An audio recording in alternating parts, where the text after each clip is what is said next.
Hey guys, welcome back to my channel. मैं हूँ पूजा and I make videos on education, travel and lifestyle. Educational videos on this channel and lifestyle and travel vlogs on my another channel जिसका नाम है Atypical Me. अगर इस channel को subscribe कर लिया है, इस चैनल पे वीडियोस देखते हो तो हो सकता है उस चैनल के वीडियोस भी आपको अच्छे लगेंगे, तो उस चैनल को भी जाके सब्सक्राइब कर लेना।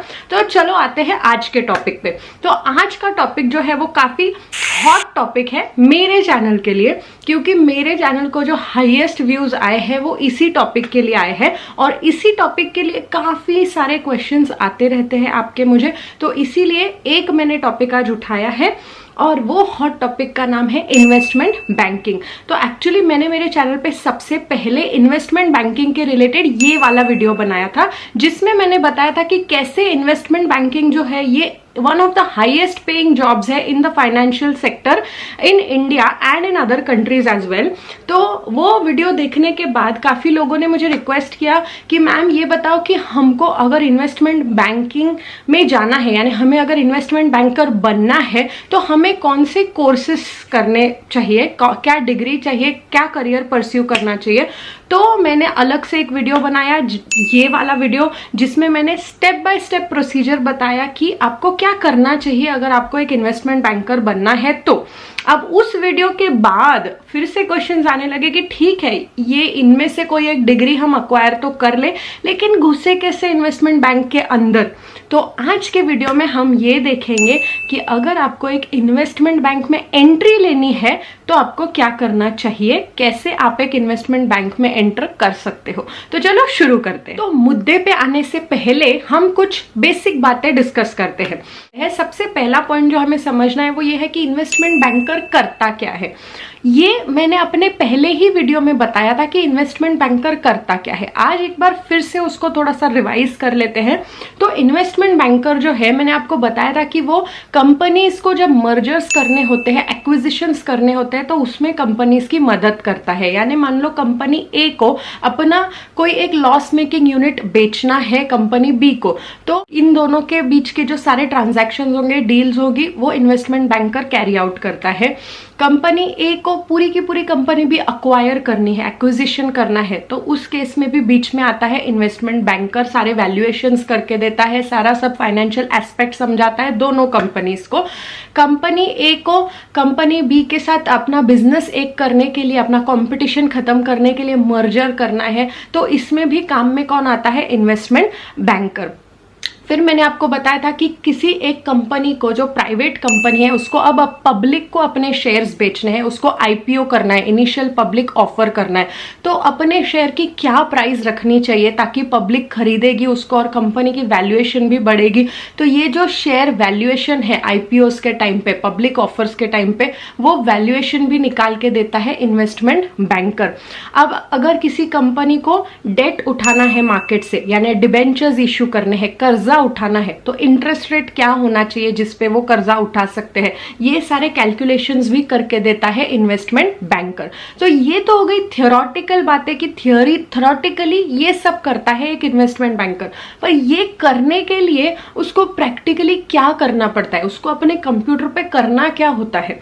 क्या वो सिर्फ बातें करके ये सारी चीजें करता है? नहीं, उसको फाइनेंशियल मॉडल्स बनाने होते हैं। फाइनेंशियल मॉडलिंग क्या होता है, ये अगर आपको जानना है तो आप ये वीडियो पे क्लिक कीजिए, इस वीडियो में जाके देखिए, मैंने आपको एक ऊपरा ऊपरी आइडिया आ जाएगा कि फाइनेंशियल मॉडलिंग क्या होती है। तो उसको अलग अलग फाइनेंशियल मॉडल्स बनाने होते हैं अपने पीसी पे बैठ के। फिर उसको वैल्यूएशंस करनी होती है।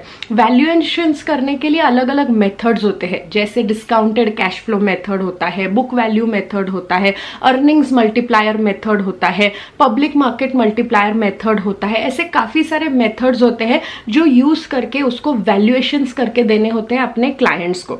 तो बेसिकली उसको फाइनेंशियल मॉडल्स बनाने होते हैं और उसको वैल्यूएशंस करना होता है अपने पीसी पे। थियोरेटिकली क्या करना है और प्रैक्टिकली क्या करना है, ये दोनों चीजें हमने डिस्कस कर ली। तो अब हम देखते हैं कि क्या स्किल्स चाहिए ये काम करने के लिए जो अभी हमने डिस्कस किया। तो सबसे पहले जो सबसे इंपॉर्टेंट स्किल है एक इन्वेस्टमेंट बैंकर के पास होनी ही चाहिए किसी भी हालत में, वो है एक्सेल का एडवांस्ड लेवल का नॉलेज। MS एक्सेल का बहुत ही अच्छा नॉलेज चाहिए एक इन्वेस्टमेंट बैंकर को। अब आप बोलोगे कि क्यों MS एक्सेल का नॉलेज क्यों चाहिए? तो ये जो अभी मैंने आपको बताया कि उसको फाइनेंशियल मॉडल्स बनाने होते हैं, उसको वैल्यूएशंस करने होते हैं अलग अलग मेथड्स यूज करके, तो इनके लिए एक्सेल आना बहुत ही ज्यादा जरूरी है। सेकेंड जो बहुत इंपॉर्टेंट स्किल रिक्वायर्ड है वो है PPT, पावर पॉइंट प्रेजेंटेशन। अब PPT का नॉलेज क्यों चाहिए? क्योंकि देखो इन्वेस्टमेंट बैंकर क्या करता है, अभी हमने देखा दो कंपनीज के बीच में मर्जर करवा के देता है, एक्विजिशंस के डील्स करवा के देता है, मार्केट में शेयर्स अगर लॉन्च करने हैं, इक्विटी प्रेफरेंस शेयर्स या फिर डिबेंचर्स अगर ये करने हैं तो उनका वैल्यूएशंस करके देता है। तो ये काम अगर वो करता है, इसका मतलब वो कंपनी के बड़े बड़े लोगों के साथ बैठता है, बातें करता है, जैसे CEOs हो गए, CFOs हो गए, लीगल पर्सनालिटीज हो गई कंपनी के। तो इतने बड़े लोगों के साथ अगर वो उठता बैठता है तो उनको कन्विंस करने के लिए उसको प्रेजेंटेशंस बनाने पड़ते होंगे, अपने पॉइंट्स उनके सामने अच्छे से रखने के लिए उसको अच्छे खासे प्रेजेंटेशंस बनाने होंगे। तो वो प्रेजेंटेशंस वो किस पे बनाएगा? PPT पे। तो इसीलिए उसको PPT का बहुत अच्छा नॉलेज होना चाहिए ताकि वो बहुत अच्छे तरीके से पावर पॉइंट प्रेजेंटेशंस बनाए अपने क्लाइंट्स को कन्विंस करने के लिए। थर्ड जो नॉलेज चाहिए वो है बेसिक फाइनेंस एंड अकाउंट्स का नॉलेज। अब देखो इन्वेस्टमेंट बैंकर आ गया तो फाइनेंस एंड अकाउंट्स का नॉलेज तो चाहिए ही चाहिए। आप किसी भी स्ट्रीम से हो, अगर आप इन्वेस्टमेंट बैंकिंग में घुस रहे हो तो बेसिक फाइनेंस और अकाउंट्स का नॉलेज आपसे एक्सपेक्टेड होता ही है, क्योंकि फाइनेंशियल मॉडल्स अगर आपको बनाने हैं, वैल्यूएशंस अगर करनी है, तो उसके लिए बेसिक फाइनेंस और अकाउंट्स का नॉलेज बहुत ही ज्यादा इंपॉर्टेंट है। नेक्स्ट स्किल जो रिक्वायर्ड है वो है बेसिक मैथ्स एंड स्टैटिस्टिक्स का नॉलेज। मैथमेटिकल और स्टैटिस्टिकल स्किल्स भी चाहिए, बिगिनर्स लेवल के भी चलेंगे। जैसे जैसे आप कंपनी में काम करोगे, बैंक के इन्वेस्टमेंट बैंक में काम करोगे तो आपके अपने आप वो एनहांस होते जाएंगे स्किल्स, बट जब आप एंटर कर रहे हो तो एक बिगिनर लेवल के skills, mathematical and statistical skills चाहिए। सबसे इंपॉर्टेंट क्वालिटी जो होनी चाहिए वो है एनालिटिकल थिंकिंग। एनालिटिकल थिंकिंग क्यों चाहिए? इतने सारे रिसर्चेस पे काम करना है, फाइनेंशियल मॉडल्स पे काम करना है, तो एनालिटिकली एक्सपर्ट होना चाहिए वो पर्सन। देन नेक्स्ट स्किल जो रिक्वायर्ड है वो कन्विंसिंग स्किल्स। अभी मैंने आपको बताया कि कितने बड़े बड़े लोगों के साथ उठना बैठना होता है हमारे इन्वेस्टमेंट बैंकर का। तो उनके साथ उठना बैठना क्यों होता है? क्योंकि उनको कन्विंस करना होता है मर्जर्स के लिए, एक्विजिशंस के लिए, क्या चीजें उनके लिए बेस्ट होगी, क्या चीजें वर्स्ट होगी, क्या चीजें करनी चाहिए, लीगली क्या सही रहेगा, क्या नहीं रहेगा। तो ये सारी बातें एक्सप्रेस करने के लिए he needs to have good convincing skills as well as communication skills. बहुत ही अच्छे से, बहुत ही सोफिस्टिकेटेड वे से he has to communicate, he has to be humble at the same time convincing. Communication skills और कन्विंसिंग स्किल्स भी बहुत इंपॉर्टेंट है। And last but not the least, उसको रहना चाहिए informed. He needs to be informed, he has to stay informed. जो नए नए मार्केट में जो पॉलिसीज आ रहे हैं फाइनेंस के रिलेटेड, इन सब से he needs to stay inform. Then next point जो है वो है एजुकेशनल क्वालिफिकेशंस रिक्वायर्ड। अब ये हम ऑलरेडी अपने इस वाले वीडियो में डिस्कस कर चुके हैं, बट एक बार फिर से रिवाइज कर लेते हैं। तो सबसे पहला जो है वो है CFA। अगर आपके पास CFA लेवल 2 या लेवल 3 के आप कैंडिडेट हो तो आपको एक इन्वेस्टमेंट बैंक में आराम से एंट्री मिल सकती है।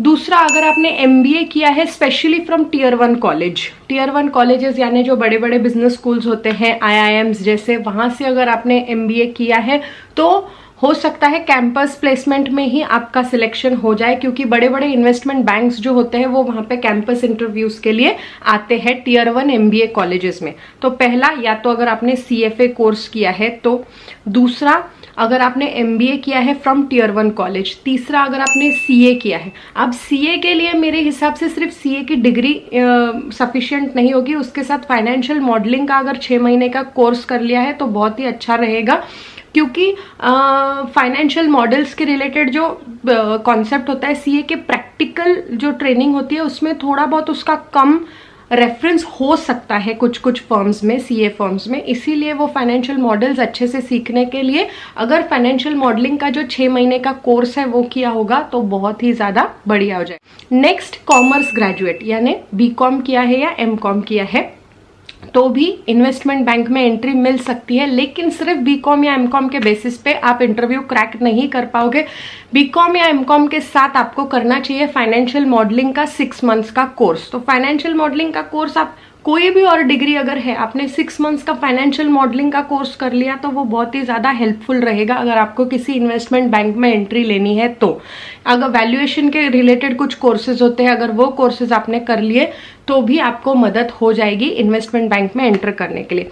एंड लास्ट क्वालिफिकेशन जो है, graduation from any other stream, commerce छोड़ के किसी और स्ट्रीम से अगर आपने ग्रेजुएशन किया है तो भी चांसेस है कि आपको मिल जाए इन्वेस्टमेंट बैंक में एंट्री। बट अगेन उसके लिए आपको फाइनेंशियल मॉडलिंग का 6 मंथ्स का कोर्स, वैल्यूएशन के कुछ डिफरेंट कोर्सेज, ये अगर आपने किए और आपको बेसिक फाइनेंस का नॉलेज होना चाहिए, अकाउंट्स का नॉलेज होना चाहिए, तो ये अगर आपके पास है तो भी आपको इन्वेस्टमेंट बैंक में एंट्री मिल सकती है। तो एजुकेशनल क्वालिफिकेशंस में क्या क्या रिक्वायरमेंट्स है, या तो आप CFA लेवल 2 या लेवल 3 के कैंडिडेट हो, या तो आप एक CA हो, या तो आप एक MBA हो from Tier 1 college. MBA of course in the field of finance, MBA के अलग अलग स्पेशलाइजेशन होते हैं, तो फाइनेंस स्पेशलाइजेशन को ही एंट्री मिलेगी इन्वेस्टमेंट बैंक में। नेक्स्ट, अगर आप एक कॉमर्स ग्रेजुएट हो जिसके साथ साथ आपने फाइनेंशियल मॉडलिंग का कोर्स किया हुआ है या फिर कोई वैल्यूएशन सर्टिफिकेशन किया हुआ है। एंड लास्ट, अगर आप किसी और स्ट्रीम से ग्रेजुएशन आपका हुआ है बट साथ में आपने फाइनेंशियल मॉडलिंग का 6 महीने का कोर्स किया है या फिर वैल्यूएशन सर्टिफिकेशन कोई लिया है, तो फिर आप इन्वेस्टमेंट बैंक में एंटर कर सकते हो। इनमें से कोई एक आपके पास क्वालिफिकेशन है तो ओके। तो अब आते हैं हमारे मेन मुद्दे पे जिसके लिए हमने ये वीडियो बनाया है। अब मैम, मेरे पास ये क्वालिफिकेशंस जो आपने बताया एजुकेशनल, इनमें से एक क्वालिफिकेशन भी है, मेरे पास जो रिक्वायर्ड स्किल्स चाहिए वो भी है, मुझे अच्छे से पता है कि जब मुझे इन्वेस्टमेंट बैंक में एंट्री मिल जाएगी तो मुझे करना क्या है। तो अब ये तो सब पता है, पर मैं एंटर कैसे करूं? तो उसके लिए कुछ वेज है, तो चलो देखते हैं क्या वेज है। सबसे पहला है कि आप किसी अच्छे से प्राइवेट इंस्टीट्यूट से इन्वेस्टमेंट बैंकिंग का कोर्स कर लो। इन्वेस्टमेंट बैंकिंग का सर्टिफिकेशन होता है वो कर लो, 6 महीने का या ज़्यादा से ज़्यादा साल भर का सर्टिफिकेशन कोर्स होता है वो कर लो। बहुत सारे प्राइवेट इंस्टीट्यूट्स है, जैसे कि वेल नोन इंस्टीट्यूट्स अगर हम देखेंगे तो वॉल स्ट्रीट है, प्रो स्कूल है, एमार्टिकस है। तो इनमें से अगर आपने इन्वेस्टमेंट बैंकिंग का कोर्स किया तो ये लोगों आपको 100% अश्योरेंस देते हैं कि वो आपका कोर्स होने के बाद वहीं से प्लेसमेंट करवा देंगे किसी अच्छे से बड़े इन्वेस्टमेंट बैंक में। तो पहला वे है कि आप सर्टिफिकेशन कोर्स कर लो किसी प्राइवेट इंस्टीट्यूट से इन्वेस्टमेंट बैंकिंग के ऊपर। सेकेंड वे है कि आप नेटवर्किंग करो, अपने कनेक्शंस बनाओ। नेटवर्किंग करो यानी क्या, आप किसी जो एक्चुअल इन्वेस्टमेंट बैंक में काम करता है, जो खुद इन्वेस्टमेंट बैंकर है, उसके साथ पहचान बनाओ, कनेक्शंस बनाओ और उसको बोलो कि वो आपकी मदद करे, वो अपनी कंपनी में आपका रेफरेंस दे ताकि आप एंटर कर पाओ उसकी कंपनी में। तो सेकेंड वे है कि नेटवर्किंग। थर्ड वे है एनालिस्ट प्रोग्राम्स होते हैं, काफ़ी जो बड़े बड़े इन्वेस्टमेंट बैंक्स होते हैं जैसे JP मॉर्गन है, मॉर्गन स्टैनले है, गोल्डमैन सैक्स है, ये जो बड़े बड़े इन्वेस्टमेंट बैंक्स हैं ये क्या करते हैं, अपने बैंक्स में एनालिस्ट प्रोग्राम्स कंडक्ट करते हैं, as good as internship programs हम बोल सकते हैं। तो इनमें आप पार्टिसिपेट करो एनालिस्ट प्रोग्राम्स में। आप इनकी जानकारी आपको कहाँ से मिलेगी, लिंक्डइन से मिल सकती है इनकी जानकारी, या फिर इनके वेबसाइट्स पे आप चेक कर सकते हो। ये जो बड़े बड़े इन्वेस्टमेंट बैंक्स हैं इनके वेबसाइट्स पे से भी आपको इन एनालिस्ट प्रोग्राम्स की जानकारी मिलेगी। नेक्स्ट है कि आप इंटर्नशिप कर लो किसी इन्वेस्टमेंट बैंक में। काफ़ी सारे इन्वेस्टमेंट बैंक्स जो होते हैं इंटर्नशिप्स के लिए वो अलाउ करते हैं। अब ये पता कैसे चलेगा कि कहाँ पे ढूंढ रहे हैं, कहाँ पे इंटर्न्स ढूंढ रहे हैं, कौन से इन्वेस्टमेंट बैंक में इंटर्न्स ढूंढ रहे हैं, तो ये भी आपको लिंक्डइन से पता चल सकता है या फिर उस पर्टिकुलर इन्वेस्टमेंट बैंक के ऑफिशियल वेबसाइट से भी आपको पता चल सकता है कि क्या उन्हें इंटर्न्स की ज़रूरत है। अगर ज़रूरत है तो अप्लाई करो और वहाँ पे इंटर्नशिप करो। तो मोस्ट केसेस में वो अपने ही इंटर्न्स को एज एन एनालिस्ट या एसोसिएट की पोजीशन पे वो जॉब दे देते हैं। और लास्ट पे है डायरेक्टली लिंक्डइन पे जाओ, किसी इन्वेस्टमेंट बैंक जिस भी इन्वेस्टमेंट बैंक में आपको जॉब करने में इंटरेस्ट है उस इन्वेस्टमेंट बैंक के VP का या एसोसिएट का या फिर जो हाईली इन्फ्लुएंशियल पीपल है वहाँ के, उनका ईमेल एड्रेस निकालो और उनको डायरेक्टली मेल लिख दो। अपना सारा एक्सपीरियंस लिख दो मेल में, अपना सारा स्किल्स लिख दो, जो आपके पास स्किल्स है, आपका एजुकेशनल क्वालिफिकेशन लिख दो और डायरेक्टली उनको मेल लिख दो कि आपको उनके इन्वेस्टमेंट बैंक में जॉब करने में इंटरेस्ट है। वहाँ के HR लोगों को भी आप मेल लिख सकते सकते हो। और अगर आपको लग रहा है कि HR लोगों को लिख के कुछ काम हो नहीं रहा है तो डायरेक्टली आप इन्फ्लुएंशियल पीपल को मेल कर दो, और क्या होगा, ज़्यादा से ज़्यादा वो आपको रिप्लाई नहीं करेंगे। करेंगे तो पॉजिटिव ही करेंगे या फिर रिप्लाई नहीं करेंगे। तो you can try this way also. तो ये कुछ तरीके हैं जिसके थ्रू आप एक इन्वेस्टमेंट बैंक में एंटर कर सकते हो। तो आज के वीडियो में हमने देखा कि एक इन्वेस्टमेंट बैंकर करता क्या है, उसको स्किल्स कौन से चाहिए, उसको एजुकेशनल क्वालिफिकेशंस कौन से चाहिए, और एक इन्वेस्टमेंट बैंक में एंटर कैसे कर सकते हैं। तो अगर आपको ये वीडियो अच्छा लगा है तो मेक श्योर आप इस वीडियो को लाइक करें, नीचे कमेंट्स में मुझे अपना फीडबैक दें, और अगर आपको कुछ और सजेशंस है, कुछ और क्वेरीज है तो आप वो भी मुझे पूछ सकते हैं। Until we meet again, take care.